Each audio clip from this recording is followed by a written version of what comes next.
Hi, everyone. Thank you very much for coming to today's talk. So I'm going to talk a little bit about sustainable and seismically resilient bamboo housing for developing countries. A quick outline of the presentation. I'm going to start off with some key challenges and considerations for housing solutions in developing countries in general. I'm going to focus on a case study for developing housing for El Salvador, and I'll finish off summarizing some key messages for sustainable and resilient housing. So what are the key challenges and considerations that we need to have when we're looking at looking at any sort of housing solution for developing countries? So number one has to be climate change. This is so important at the moment. Cement contributes up to 8% of the global CO2 emissions. So really, we need to look at lower carbon housing and lower carbon infrastructure in general. Challenge two, the magnitude of inadequate housing combined with vulnerabilities to disasters. So around 1 billion people live in inadequate housing worldwide. That's an enormous figure. When we say inadequate housing, this is typically defined as housing which is vulnerable to natural disasters or simply inadequate in terms of space or hygiene. At the same time, earthquakes are the primary source of deaths in natural disasters, with around, on average, 60,000 per year globally. So we clearly have a need for resilient and adequate housing worldwide. Let's explore that a little bit more. Why are so many homes in developing countries so vulnerable structurally to earthquakes? Firstly, I'd suggest very simplistically inadequate structural design. We know how to make housing seismically resistant. That's not a problem. Geotechnical issues also play an important part, but these can be difficult and expensive to resolve structurally. If there are geotechnical issues such as liquefaction, or we have risk of slope stability, then typically that can be done more effectively by relocating housing. It's very expensive to mitigate structurally. So structural design is really one of the main reasons. And the second reason I'd suggest is durability. Warehouses aren't particularly good in terms of durability. They're much more vulnerable to earthquakes. This might be because the house has reached the end of its design life, the materials were inadequate to begin with, or the design was inadequate and it didn't take into account the materials properly. These reasons are due to primarily a lack of funds and secondarily a lack of knowledge. And the reasons behind the lack of funds and lack of knowledge is much deeper than we can explore in this presentation. This is just very high level for the moment. Is this vulnerability a new thing? So if we look at traditional communities, their resilience is actually very good where disastrous events are frequent and materials are familiar. On the left-hand side, this is a photo from Nepal. This is traditional housing there. It uses masonry and a local hardwood, and it can be surprisingly resilient to small and moderate earthquakes when it's in good condition and when it's well built. On the right-hand side, this is a system called Bahadeki, which is a derivative of our wattle and daub. This is common throughout Latin America. It uses typically a naturally durable hardwood clad in a matrix of bamboo or timber and plastered in mud or manure. Again, it can be surprisingly seismically resilient when it's in good condition. Now, both of these typically use naturally durable hardwoods for the frame. Now, over time, naturally durable hardwoods are much more expensive, much harder to get. So a lot of these houses, where they are still being reconstructed or maintained, people are using the much more affordable softwoods or not particularly durable woods in general, and that makes these houses much more vulnerable. But in general, local communities generally have an excellent understanding of their own resilience and how to use familiar materials appropriately. So this is something we can really learn off. However, where events are infrequent or other effects have disrupted the community, I've already mentioned the change in material availability of hardwoods. That makes those houses more vulnerable. If you look at Haiti, for example, Haiti, there hadn't been an earthquake for over 200 years, so it wasn't in people's living memory that Haiti was a highly seismic area. They were building with a relatively new material, reinforced concrete with masonry, and that makes those houses very vulnerable. We saw something similar in the Ecuador 2016 earthquake on the right-hand side. Also, when new materials and technologies are brought in, we can have changes to vulnerability. On the left-hand side, this is traditional bamboo housing in Ecuador, and this community knows that they know it's a seismic area, but they also know the area is prone to flooding. Now, the flooding is much more frequent, so it's something that for them is much more important. They've elevated their structures above the ground, so and they know that flooding occurs every year, so they have to do something about that. Now, earthquakes are much rarer. They may occur every 50 or 100 years. These houses are still vulnerable to earthquakes, but because they're quite light and there is some bracing in place, there is something there. It's not great, but there is something there against earthquakes. But they're focusing on flooding, really, and they've alleviated that risk quite well. Now we can see, again, in the same area, this is pretty much next door in Ecuador. They've brought in reinforced concrete and masonry. Naturally, they want to use a more durable material. They've copied the design, and this house on the right-hand side, yes, it's still good for flooding, but it's much more vulnerable in terms of its seismic resistance. I'd much rather be on the house on the left in an earthquake than the house on the right. So that was a change in resilience due to alien materials being brought in. And in general, what are the reasons why a community's resilience might change? There's many reasons: climate change, rural urban migration, familiar materials become more scarce, political, economic, social factors. A third challenge and consideration is keeping up with the Joneses. So people naturally, we all do, tend to aspire to what they perceive to be a better and more durable house, and one that reflects a higher level of prosperity in comparison with their neighbors. We could build a fully code compliant, very resilient bamboo house. However, communities may not want to live in it because they associate bamboo or timber with lower income communities, and they may much want to prefer a masonry house instead. And this can be a perception that's quite challenging to change, but the underlying reason is generally very relevant, and there's a good reason behind it in this case, because they know that traditionally bamboo and timber is very vulnerable to insects and rot. So there is good reason behind their opinion. There is a desire in developing countries to reinvent the wheel. In fact, as engineers and architects and construction professionals, we are often taught to reinvent the wheel, to redesign.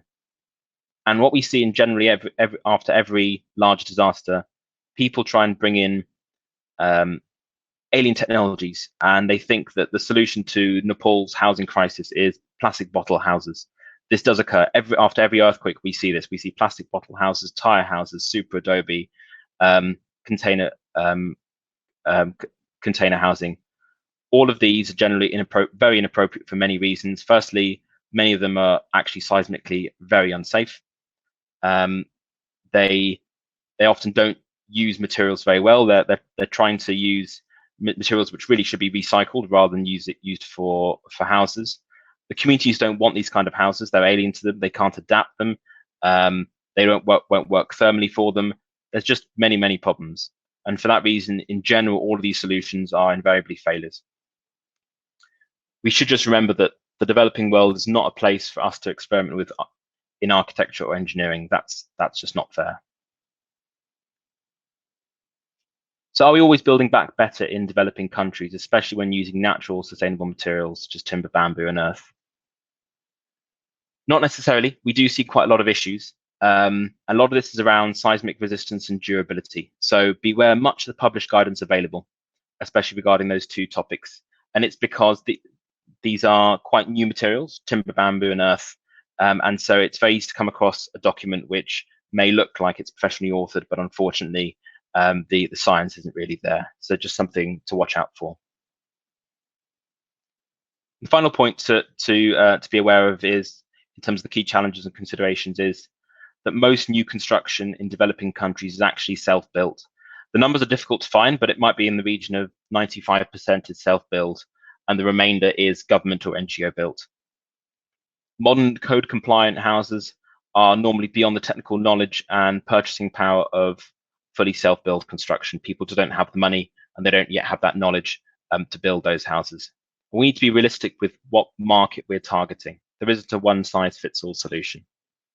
So we can target the larger self-build market. This is much more difficult to work in. Generally, when we're looking at new designs, we're looking at the small NGO government build market because we're bringing in a new technology.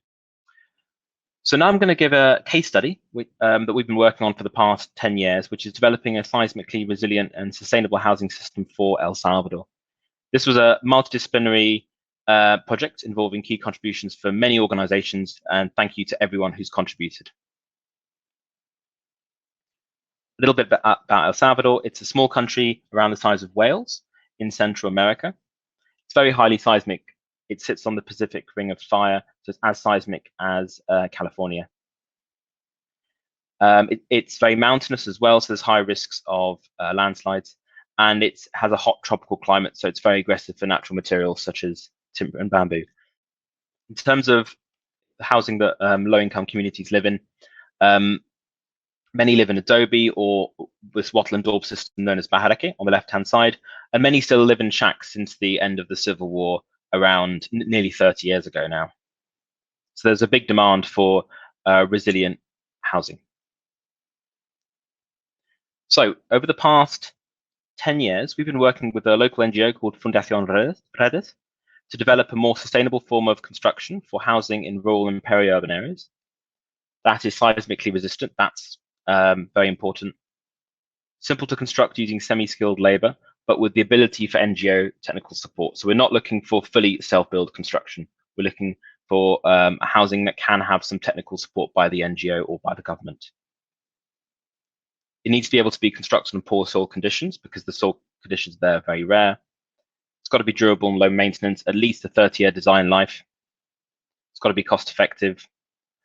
As low carbon as possible, we need to try and use as many local materials as possible and not purchase materials from outside the country.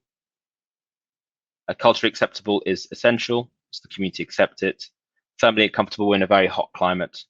In general, appropriate for the community. So we selected an owner-driven housing approach. This was one which involved the community at all stages in the construction, and this gives a much higher rate of acceptance of housing. We started off exploring different construction materials and techniques in El Salvador. These are just some of the different housing materials that are available. We've got reinforced blockwork on the left, precast concrete, confined masonry, adobe. Now, the reinforced blockwork one is the most common one that's used by NGOs and the government. It's actually a very decent solution already. It ticks lots of the boxes. It is seismically resistant, and it's very easy to construct, very durable, and accepted by the community. In terms of local materials, they're actually purchased from some large companies within the country. So money just doesn't tend to go into the local community. It's not particularly thermally comfortable because it doesn't have very good ventilation. It's quite heavy, so it can't easily be constructed in poor soil conditions. And the main issue is it's not particularly sustainable. It uses quite a lot of it uses a lot of cement, so it's quite carbon intensive. And this is when we discovered the Bahadeki system. As I mentioned before, this is a derivative of wattle and daub. Now, most countries around the world have a derivative of wattle and daub. It's a very clever system that naturally evolved over hundreds of years using timber and mud effectively, and all countries have access to that. In Latin America, in El Salvador specifically, they use a timber frame clad in a matrix of small diameter bamboo and clad in mud or manure, elevated on a brick upstand, and finally with a tiled roof. And in some countries in Latin America, you can go up to 2, 3, or even 4 stories with this system.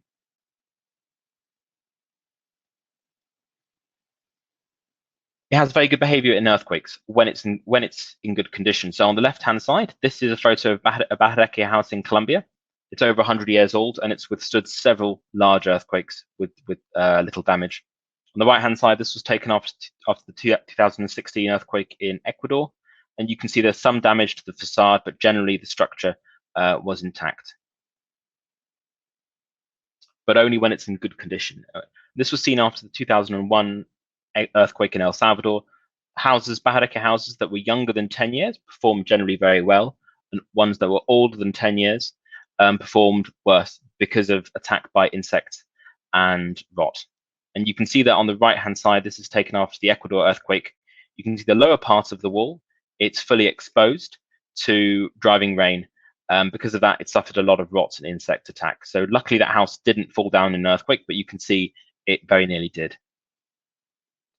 Because Bahadeki is an informal system, it does have some unreliable performance in earthquakes, and significant maintenance is also required. So throughout all of these stages, we've been doing at the same time we've been doing secondary research, and we found that lots of other countries in Latin America and beyond were actually looking at improved Bahadeki systems as well for their own countries. On the left-hand side, this is a photo of a improved Bahadeki system in Costa Rica. They'd taken the vernacular Bahadeki and they'd improved it. They built over 1,000 of these houses in conjunction with the UN. Very successful program. It was so successful, in fact, that they got death threats from the concrete industry and they had to stop. On the bottom, this is improved Bahadeki housing after the 1999 coffee growing region earthquake in Colombia, and they built over 1,000 1- and 2-story houses of this system. And in the top right is an improved Bahadeki house that they're developing in Ecuador. So we saw that quite a few other countries are looking at this vernacular and they're improving it, all in relatively similar ways, and making it more durable and more resilient. In the Philippines as well, beyond Latin America, they're currently building improved Bahadeki housing up to 2 stories, and you can see that house on the right-hand side that could easily be made out of reinforced concrete or masonry. It's very, very modern looking, but that's actually got a bamboo frame, and it's fully code compliant to typhoons and earthquakes. Throughout all of these stages, we've been doing we've been involved in the community, so we've been doing primary research, interviews, focus groups, workshops, finding out what the needs and desires of the communities are in El Salvador, what their perceptions of different materials are. We've been doing workshops with the community to see how they want to plan out their house, and that's been invaluable for determining what materials we can use, certain details around the house, how they want to plan out their house, and also we've learned a lot in terms of different materials, what's appropriate, what works, what doesn't, and reasons why. And that gives us information that then, if we want to try and change their perceptions, we know why they were against something in the first place. So we can work with them and say, well, if we were to do this, would you be happy with that? So I'm just going to run through the design that we developed. This is basically, we developed this improved Bahadeki house, bespoke for El Salvador. We have a light foundation. It's a Raft Foundation with shallow downstand beams, which can work on most soil conditions. We have a reinforced blockwork upstand, which elevates the structural frame to protect it against rain. For the frame, we haven't used large diameter bamboo, unlike in South America, because it's not really available in Central America. So we've gone with timber, and this is all fixed together with nails and steel plates, which are available locally. The roof, we've swapped the light clay tiles with cement fiberboard sheeting, which is available locally, typically used, has good thermal characteristics, and is asbestos free. For the wall matrix, typically in El Salvador, they use a local cane, which is basically like a bamboo. It's what we've done, we've treated it with boron, which is a safe to use salt, and it's very effective against beetles and termites.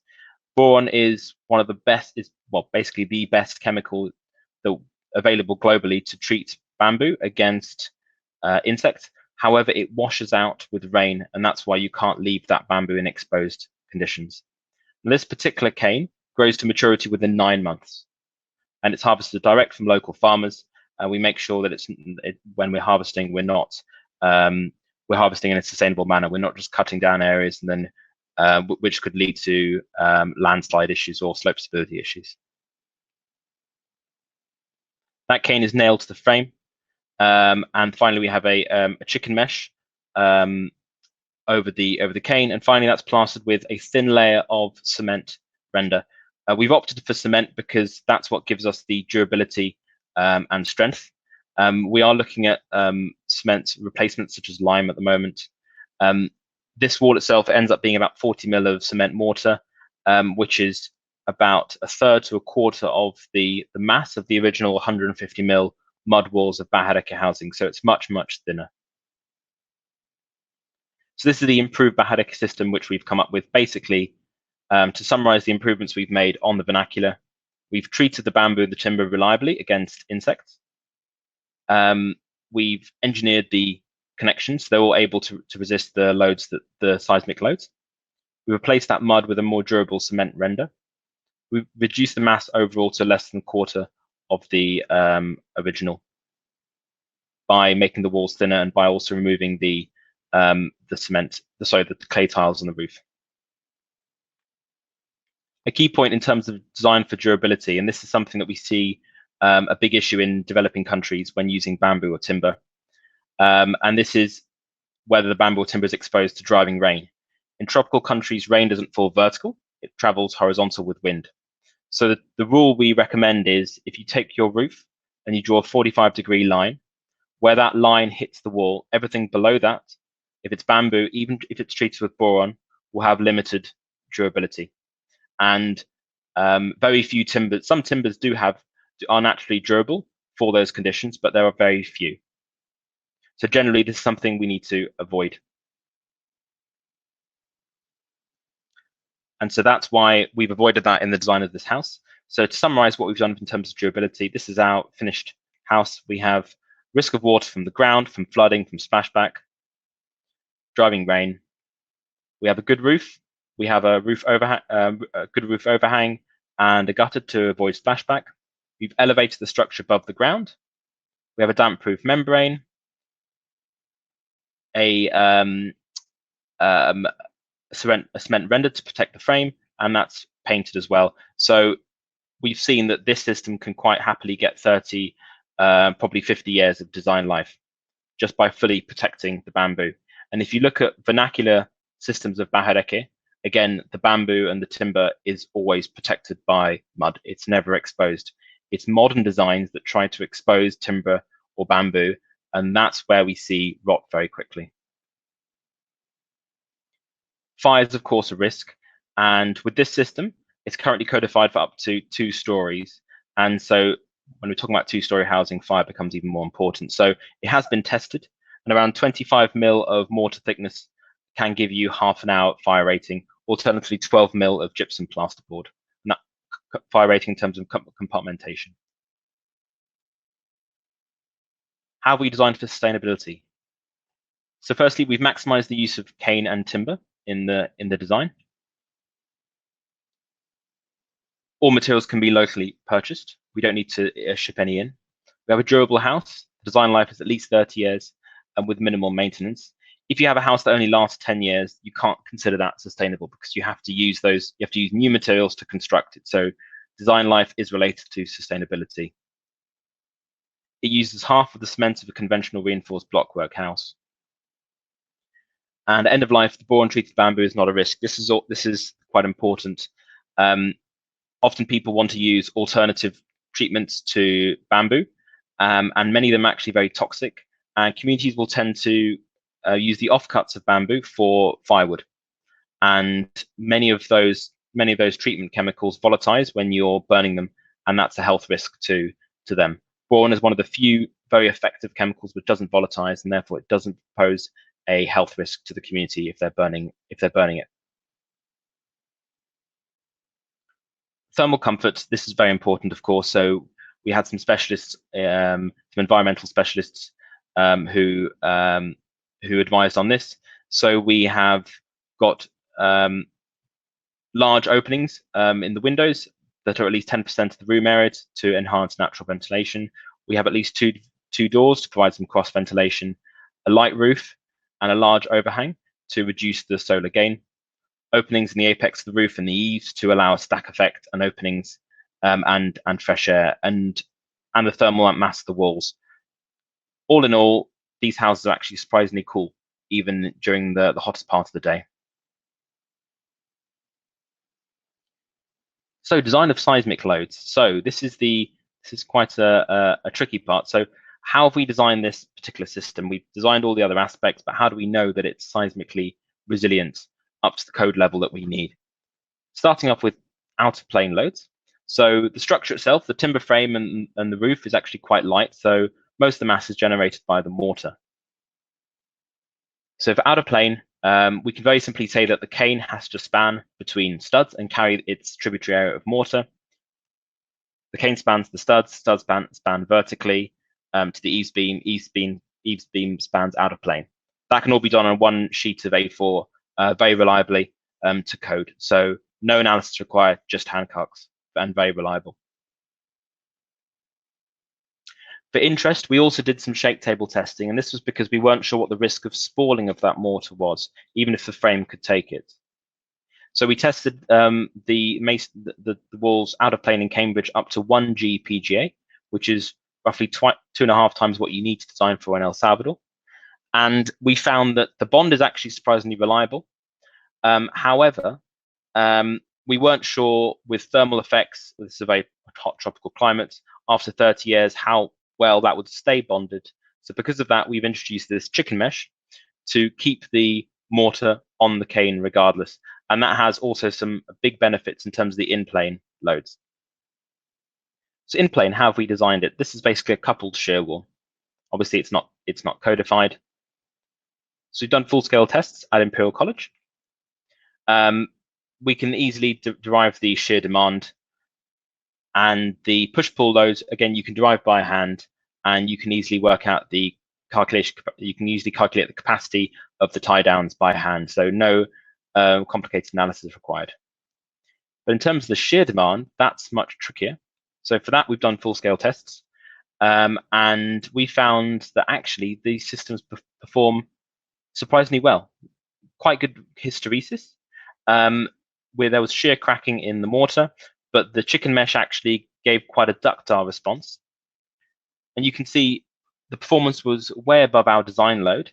The worst performing line there is actually the test without any chicken mesh. So it shows how important the mesh was. These are slight, all these different lines are slight variations on the design, the mortar thickness, and so forth.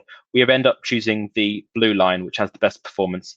It actually is surprisingly ductile. We haven't got enough data yet to assign a ductility factor, but potentially you're talking 4 or 5 from the simple data that we've got. However, for now, we've designed assuming a ductility factor of basically 1, so a Q of 1.5 or an R of 1.5. Now, we actually had all the information we needed to design this house, and we were very confident with that. We had the opportunity to do a full-scale shake table test, so we took it as an additional validation of the system, but primarily as evidence for stakeholders. This was done kindly with the Universidad Mariano Galvez in Guatemala City, and we tested at full scale a 3 meter by 3 meter room of one of the house. Done a bi-directional test. We started off at 10% of the El Salvador 2001 earthquake time history. We scaled it up to 85%. About 20 cycles of the test were greater than the code required. And the final test was 1G peak ground acceleration, which is roughly 2.5 times what the code requires. That's a massive load, and the structure was still okay. So this is a video of that full scale, of the final full-scale shake table test.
So why did that design perform so well? So mainly because it's much lighter than alternative forms of housing. We have a lightweight roof, we have a very light wall system, and obviously in an earthquake, the load that a structure has to resist is directly proportional to its mass. Those connections in the mortar have some ductility, so those are all able to absorb a little bit of energy. We've created robust connections and a proper load path throughout the whole structure. And so, yeah, a combination of those three are why it performed well and above code requirements. So we've constructed a number of prototypes of this system, and we've evaluated them with the help of the communities that evaluated them. And this was very interesting to see what their perceptions were of Bahadeki, of the traditional Bahadeki and the modern one. And we found the community generally did not want to live in traditional Bahadeki for good reasons. But this system, once we explain the advantages and what we had done to the traditional to improve it, generally the community were very happy with that. And actually, most of the end said, actually, I want to live in this house rather than a reinforced blockwork house. So it was interesting that it is possible to change people's perceptions about using natural materials, provided it's properly explained what we've done and why, and their views are taken on board. And their views are there's always very good reasons behind their views. This is the completed design. So on the left-hand side, we've actually halved the amount of timber since that first prototype. And on the right-hand side is the completed design. You can see that the frame itself, you cannot see the frame at all. It's fully exposed. It's fully protected against driving rain. Only those external columns, which are timber, are exposed, but they can be quite easily replaced. Now, there's a wider global potential of this type of system. So if you look at the distribution of bamboo around the world and the areas that are highly seismic, a lot of them overlap. Central and South America, some parts of Africa, and parts of Southeast Asia. And as I mentioned, there are other organizations also using this system. So we're trying to standardize this together. We've created a new academic name, which we've called composite bamboo shear walls for this type of system. We've introduced this into the new ISO 22156 that should be published this year. This international standard will be the most advanced standard for structural design using bamboo, and it gives detailed guidance for how to design with this sort of system. And there's also a number of design guides that have been published. Let's critique it. No system is perfect, and it's very important to critique it. So it does tick quite a lot of boxes in comparison with the blockwork, and it is more sustainable than the blockwork. It's certainly not perfect, but it is better, much lower carbon. It isn't as easy to construct using semi-skilled labor. We have to be honest. So this doesn't really make it appropriate for self-build construction.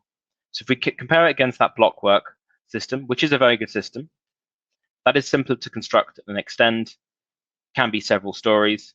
It is a generally less sustainable form of construction. So it's more suited to fully self-build context. The improved Bahadeki system, it is more sustainable. It's more challenging to construct and extend, and it's limited currently to up to 2 stories. We are currently doing investigations to see if we can extend it to 3 stories. This makes it more suited to rural or peri-urban contexts with technical support. So note that what we've tried to do on this project, we've tried to select the construction material and technique most appropriate for the context, rather than just push bamboo because it's sustainable.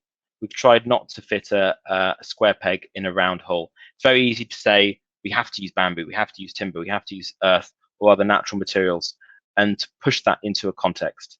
But really, that can lead to a lot of problems. So it's important to select the appropriate material and technique for that context. So I'm just going to finish with some key messages for developing sustainable and resilient housing in developing countries. Number 1, use teams with wide-ranging skill sets. The best projects combine engineers with architects and sociologists who understand and respect each other's views. We've all got a lot to contribute, so it's important to get everyone involved and at the same time, obviously, the community. It's essential to use that community knowledge. They have a significant amount of relevant experience, and essential to involve them in the entire design process. Two examples of this. On the left-hand side, this is a bamboo house in India. This is in a flood-prone zone, also in a moderately seismic zone. Now, this community, they may not have had any formal education, but they know exactly how to build resilient housing. In that wall system, there is a timber and bamboo frame. They know that's hard to replace, so they fully protect that against rain by having a good overhang and using clay. They've elevated the structure above the ground to protect against flooding. Those three external columns are easy to replace. So they know they'll rot, but they can easily replace them. You'll see a lot of modern designs that actually don't necessarily respect that design for durability, where they've used modern materials, but they fully expose them to rain. Unfortunately, you see after 10, 15 years, a lot of rot. This is in Myanmar. Again, the community have a lot of really good natural knowledge. They know that the more expensive and harder to find naturally durable hardwoods are more naturally durable. So they've used that in the foundation only. Then they've swapped to the more vulnerable bamboo, which they've protected by elevating the structure and having a good roof overhang. There's a lot we can learn from communities. Beware common myths and misconceptions, especially regarding natural and sustainable materials. So in terms of durability, it's really important to use durability by design, and to make sure you're considering the actual durability of these materials and not going by what might look like the most beautiful bamboo structure from a photo on Google. And again, this is a photo from Ecuador, which illustrates that quite well. There are some misconceptions regarding the behavior of timber and bamboo houses in earthquakes. They're not automatically resilient. In fact, they can be very dangerous if you don't construct them well, and if you start to have a heavy structure. They can be equally dangerous as a reinforced concrete structure. And we see even after earthquakes, many people say, oh, it's the bamboo houses that behaved well. Actually, when you look at the data, sometimes that's not strictly true. So just be aware of that. Finally, regarding sustainability, it's important to always source any natural materials properly. So we should be, where we can, we should use FSC or PEFC sourced timber. Bamboo, it's difficult to find FSC sourced bamboo. There are some sources around the world, but there should always be sourced from a reliable source that's not contributing to deforestation or creating areas which are more at risk of landslides. We shouldn't force the use of natural materials, such as timber and bamboo, where they're not appropriate or won't be accepted. So, yeah, in some cases they can be appropriate, but in other cases we have to accept that other materials, which we may not prefer, may be more appropriate. And finally, just a reminder to avoid bringing in alien materials and technologies. These are mostly failures. In some cases, we do need to bring new technologies in for good reason. Concrete, for example, was alien to all of us until it was introduced, and now we know how to design with it. If that does need to be done, it needs to be done rigorously, but also with a lot of knowledge transfer and capacity building, so the community know how to use it appropriately. Consider working with and improving traditional vernacular technologies such as Bahadeki. They can already be, generally, they're very good for very good reasons. They're appropriate to the context, and often small improvements to those systems are often much more appropriate and easier to be adopted.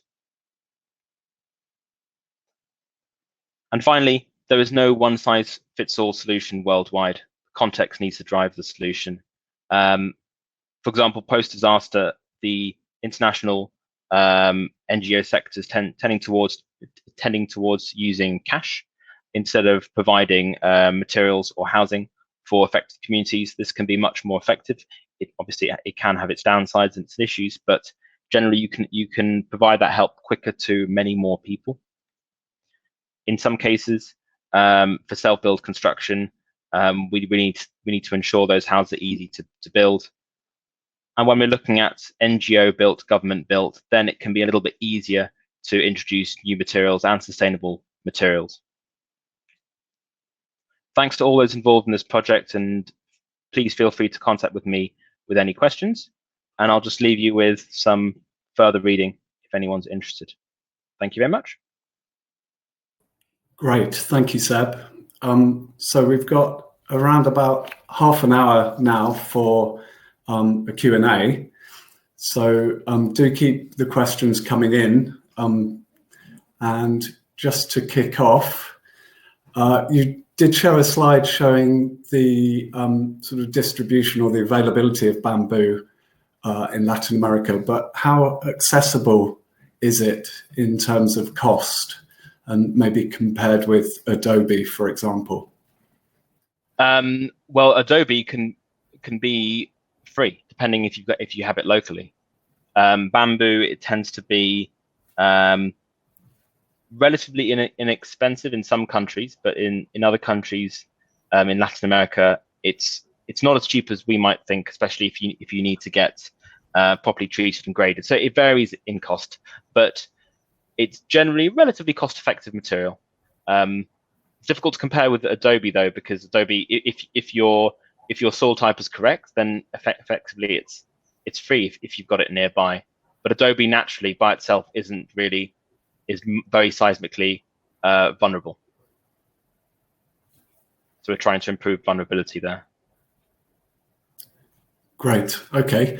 And in terms of code compliance, you've obviously been talking a lot about the seismic performance, but what about performance for hurricanes? Is that something that was looked at?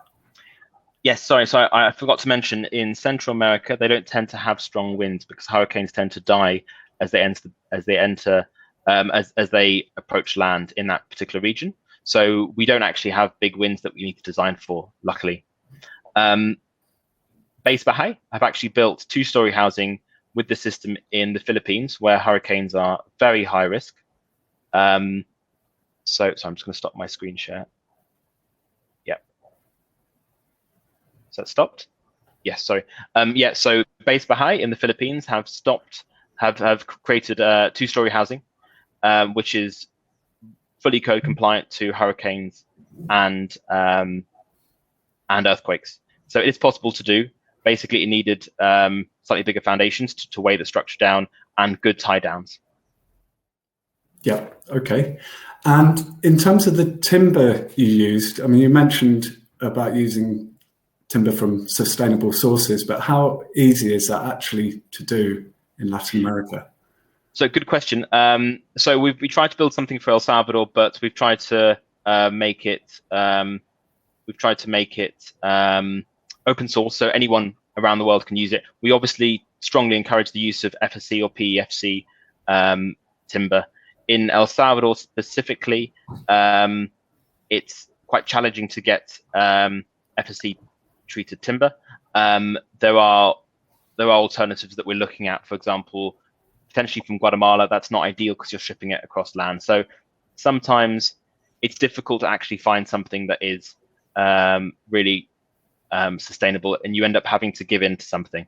But it's something we're definitely considering.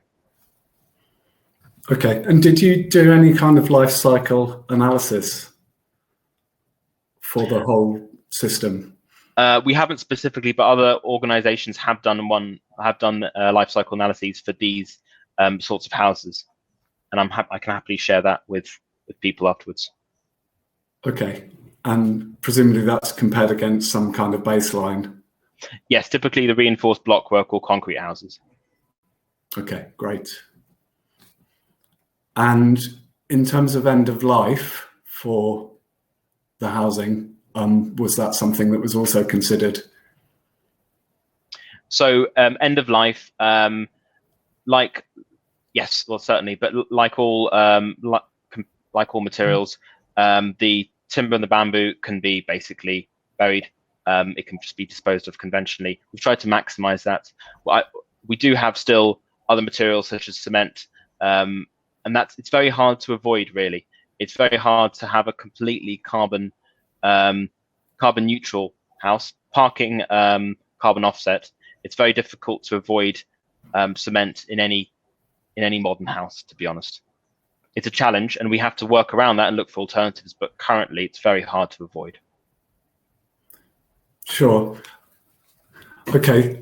So it does look like there was quite a lot of cement introduced into the improved system, but in terms of breathability, was that something that was looked at? You mentioned ventilation, but in terms of breathability of the wall construction, or is that not seen as an issue in terms of damp?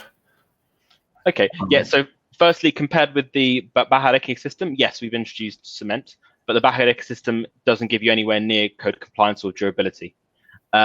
We've compared it to the reinforced blockwork system, where we use half the cement content, and we've got roughly half the embodied carbon. In terms of breathability, we have quite thin render in total. So actually, we've seen that the structure itself can dry out. So the frame inside just doesn't rot because of the details that we have, and it can quite happily have a 30-year lifespan. Great. Okay, but in terms of quality of the bamboo itself, how do you get consistency in the kinds of bamboo that are used in construction? So in our case, we've used a local cane, and that just goes through a simple grading process where it's grade cane, which is in good condition, is used, and the remaining cane is just disposed of. And it's the same with bamboo in general. It just goes through conventional grading processes to select cane which is undamaged and doesn't have any splits. Okay. Great. Sorry, I'm wading through the questions here. They're coming in quite fast. Are you able to comment on the sliding between the walls and the foundation? Yes. So basically, that was that sliding was because the connections at the base were actually a bit loose in that test. That sample had gone through 30 cycles already. 20 of them were larger than code. So we started to make those connections quite loose. So in reality, that wasn't really a fair test, but it still survived. That sliding was actually absorbing a lot of energy. It was rather like a conventional sliding detail in an earthquake resistant house. So okay. It's not part of the design, but you could see that even if that connection was loose, the house continues to perform. Yeah, and who built the houses that were used for the testing, and how do you avoid having sort of things built under effectively laboratory conditions compared with what would practically be built in the field? So in that case, a group of students actually worked with the university there to build that house. And yeah, it's always a risk that what's built in the lab isn't fully representative. But again, what we saw in that full-scale test, we haven't used it for design. It's more just a validation. We're not saying that one sample is representative of the full design. It's more just a good video to show people. We've gone through the normal, just through the simple hand calcs and the full-scale shape and the full-scale in-plane testing, which did take into account quite rigorously varying quality control, take into account what's realistic on site. We've proved that even if the design is poorly built in plane and out of plane, it performs very well in earthquakes. Okay, so the next question I'm just going to read because I'm not a seismic engineer, but what was the order of residual drifts observed during the shake table tests? And have you considered cheap self-centering techniques in composite bamboo shear walls to reduce residual drifts to increase resilience? So the structure itself there was some drift, but that was, as I mentioned, that was most of that drift was due to sliding, which was slightly artificial because of the loose connection, the fact we've gone through 30 cycles, which is just not what a real house would experience. So it's not something I think we need to consider. There are small amounts of drifts, a small amount of elastic drifts above that, but I don't think we'd need any more complexity. The house is fully code compliant. Okay, and are you able to tell us a little bit more about the connections between the walls and the roof? The walls and the roof, we've gone with simple tie-down connections using using locally available steel straps. The roof itself is just screwed down using locally available screws to the rafters, and everything else just nailed down and with some additional tie downs. Very simple to use. Okay. And for the fire engineering now, which standard was used to calculate the equivalent time for fire resistance? Good question. I don't know offhand. There are some papers on this. I'm happy to share them afterwards, but sorry, offhand, I don't know. Okay. Another interesting question, though. Have you done any testing of bamboo structures subject to blast? And if so, how have they behaved? Not personally, no, sorry. That would be quite an interesting topic, but not something I've looked at. Sure. Okay. Are you able to tell us a little bit more about how the boron treatment is carried out for the bamboo? Yes. So as I mentioned, boron, we think is the most appropriate treatment chemical for bamboo worldwide, and most guides that are published will recommend the use of boron. It's available in as a salt, typically for fertilizer use, and you just have to dissolve it in water, and then you just have to soak your bamboo in it for anywhere between 7 to 14 days, and that's the cold water bath method. There's lots of guidance on this already available, and after that, bamboo just has to dry, and then it's quite resistant to beetles and termites. It's not resistant to rot because rain can basically wash that boron out, and then it just rots. So very effective against beetles and termites, but you have to keep it dry. Okay, and is there a particular type of bamboo that should be used? So in terms of construction for bamboo in general, the ones that are more suited to construction are the large diameter ones, because they're large diameter ones that are also quite straight, because some of them can be quite wobbly, and they're just much more easier to use in a frame. There's no point having a large diameter but wonky frame. It's just very difficult to build with. So traditionally, what you see around the world is a few, maybe 10 to 20 species being used for construction. If you're in a specific country, it's best to see what's locally used, and use that. Most bamboos are typically equally vulnerable to beetles and termites and rot, so their performance is roughly similar in that respect. And in terms of strength per unit area, they don't seem to vary that much. There's of course some variance, but not massively. It's more about the size of the bamboo and the wall thickness, and some also split more than others. So it's best to see what's locally used and then go with local advice. Okay. So a suggestion here that this design is best suited to rural or peri-urban areas, but would you have any recommendations for types of housing that might be more appropriate in a more densely populated or urban setting? So I think it really depends on the context. Obviously, we should really try and use more sustainable forms of construction. It is quite challenging to use systems such as timber and bamboo in those contexts. Then you start having to think about multi-story housing. You start having to think about fire. When you start looking at party walls, who maintains that? We see that terraced bamboo housing in Colombia didn't perform very well, whereas the detached bamboo housing performed a lot better because people knew which wall was theirs and maintained it. So unfortunately, it's difficult to currently see an alternative in developing countries than confined masonry and reinforced blockwork in some of these areas, but it's very much depending on the context.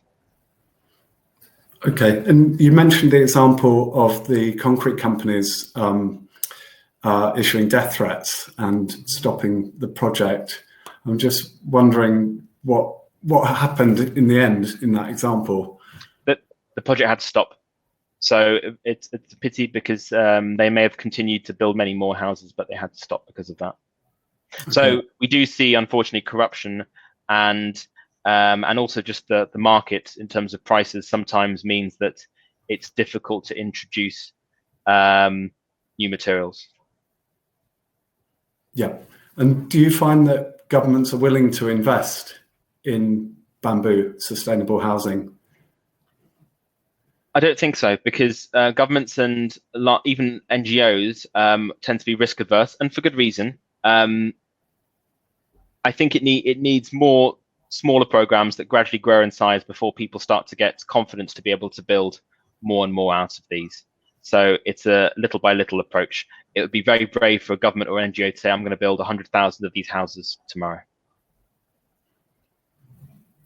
Okay, great. So slight change of tack here. So how does a young engineer move their career in this direction? And maybe you could talk about how you got into this particular area. Good question. So it can be quite challenging. It's worth taking any opportunity that comes to work in this sector. So a lot of people started off working with EWB or maybe other student charities to do some work in the sector. Sometimes it's just by starting. Maybe an NGO has contacted you and has asked for some technical support and working through that. Also working with some of the larger international NGOs who might have rotas for specialists to work in the sector. There's also some good training courses. The IFRC have a really good training course on shelter after disasters. So it's a combination of things. It's worth getting as much experience where you can and trying to do training courses where you can as well. Okay. And is there any scope to use any of these technologies in the UK as a sustainable solution?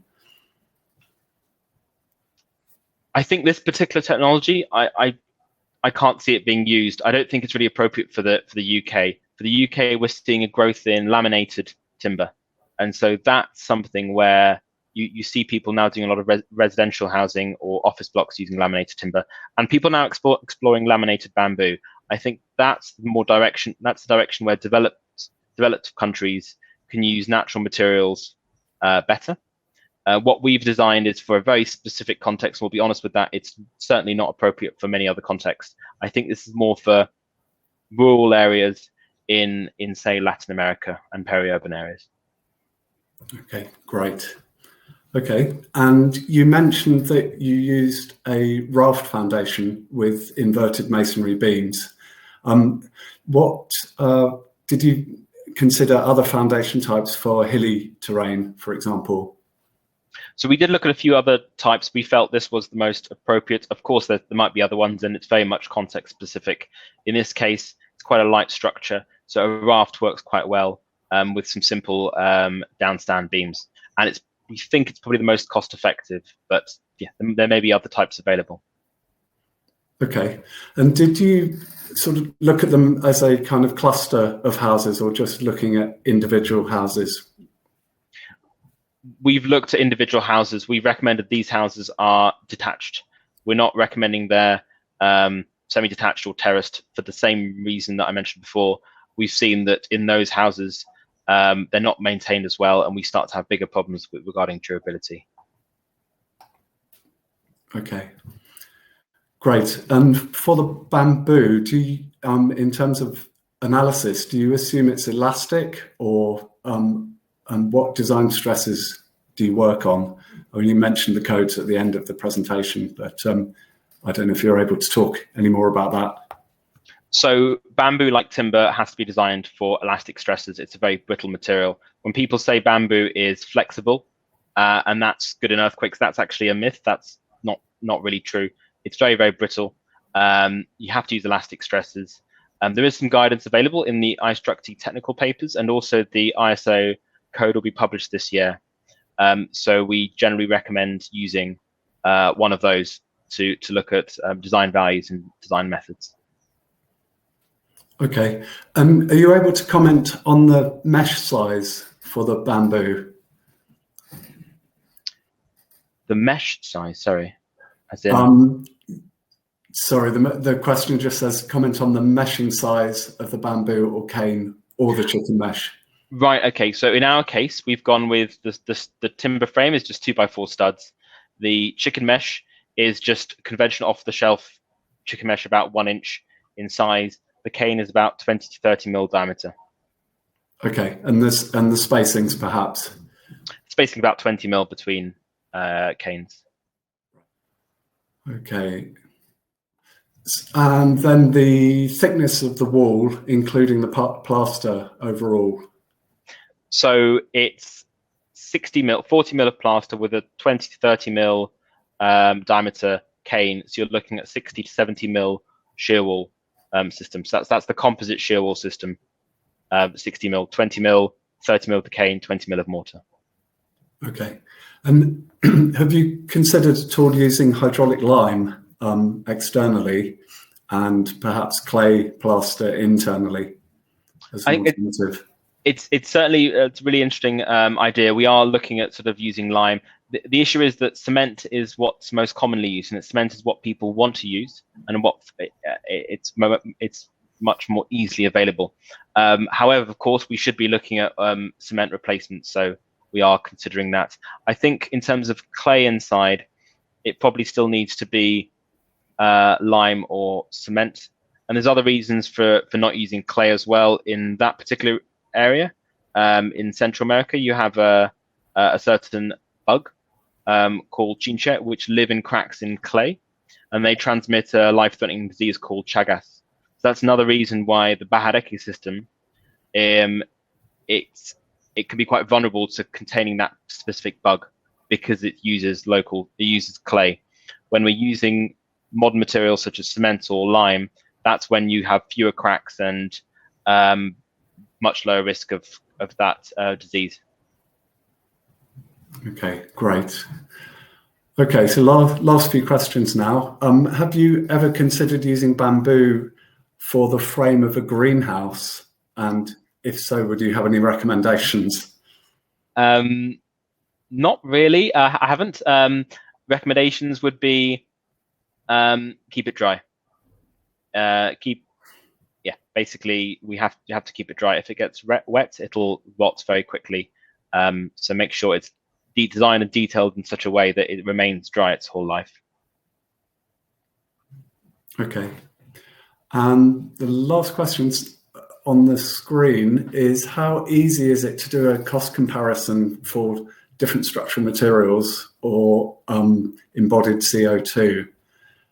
And are you able to demonstrate the comparison between the various materials?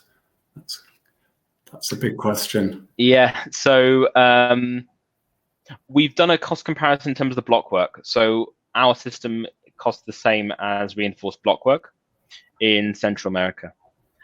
So that's good. In terms of started to do more advanced analysis in terms of embodied CO2, it's something which, yes, certainly, I think that is a good idea and something we need to do, and try and sharpen our pencil with some of those high carbon materials. Okay, great. And then question just come in. Did the improved Baharaki system also teach valuable lessons for the community that can be transferred to self-built structures? And do you think this project inadvertently affected the community? Okay, so I'll answer the second one first. I don't think it had any negative effects. All we've done is constructed a few prototypes so far, and we're looking at how we can expand that. So I think it's something we need to be aware of if there are any negative effects. I haven't seen any. And in terms of the first part, what was the first part of the question? Sorry. Sorry, I've just. Oh, whether. Sorry, I remember now. I don't think what we've done so far in El Salvador, I don't think it had any positive effect in terms of self build yet, because it hasn't been an extensive project. I don't know other NGOs who have done similar houses. They may have been some positive advice, but in terms of some positive knowledge transfer. But what we've done is a very quite specific system, which I don't think it's going to help them build better reinforced block work. If they were building Bahadeki systems, the traditional system, yes, I think it probably would teach them some valuable, some useful lessons. We haven't seen that. I'm just guessing there. Okay, great.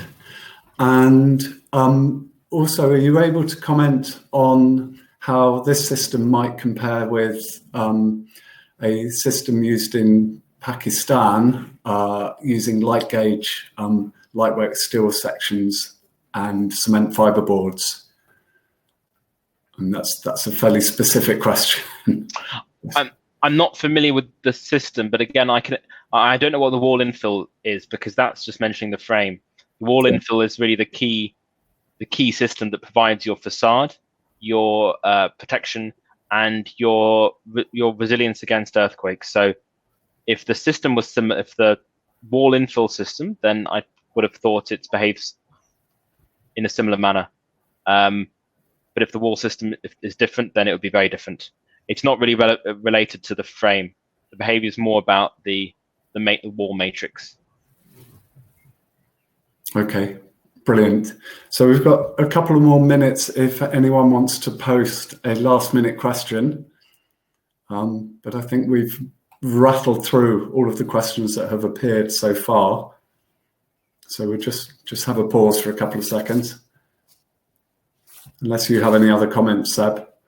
Some very good questions. And some very good ones about the environmental side. And I think that's really important. We do need to keep challenging ourselves to see how we can reduce it. And I'm not going to claim that this is perfect from an environmental point of view. Certainly not. However, genuinely, it's very, very difficult to avoid concrete in modern construction that gives you something that is code compliant, that gives you something that's really resilient. It's very, very difficult. Currently there is no option on the planet. There's no design on the planet that can completely avoid concrete and be seismically resistant. I don't believe it exists. Obviously, we need to look at alternatives there. Sure. Okay, well, I think we can wrap up there. So it just remains for me to say thank you to Seb and to everyone that's joined online this evening. The on-demand version of this presentation will be available on the iStructE website and YouTube channel within a couple of weeks. And that's it. So thank you all and good night. Thank you everyone for attending. Thank you, Step.